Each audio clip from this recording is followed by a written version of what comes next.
Compared to the rest of Canada, a larger proportion of Saskatchewanians having annual household incomes of $35,000 and younger respondents reported their debt as increasing in the past 3 years. Some 50% of lower-income Saskatchewan families saw their debt as increasing, whereas the national average stands at 45%. It's in part due to the expenses that Saskatchewan is incurring. Perhaps those new Porsches that Mr. Wyant will be offering in 2011 has something to do with it.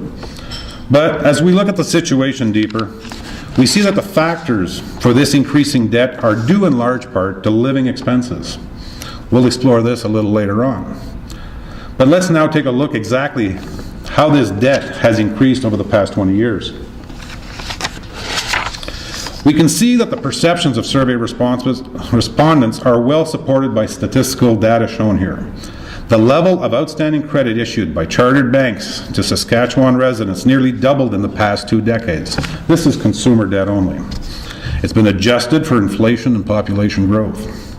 It should be noted that chartered banks are not the only financial intermediaries lending to households. However, the data limitations do not allow us to go beyond the chartered banks. On a national level, however, chartered banks hold 75% of outstanding household credit.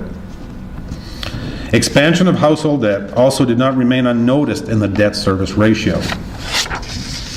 And although the debt service burden of Saskatchewan residents is still among the lowest compared with other provinces, it has been increasing over the past several years. The household debt service ratio went up to 6.2% of household disposable income in 2008. Still very reasonable, but it was 5.4% in 2004. Another trend suggesting increased indebtedness of Saskatchewanians is the rising level of debt that is written off as a result of consumer bankruptcies. For instance, over 2007 to 2009, the increase in the average net liabilities caused by consumer bankruptcy was one of the highest in Saskatchewan compared with other provinces. It went up by 13.8%, second only to Alberta. However, the level of net liabilities is still fairly low in Saskatchewan.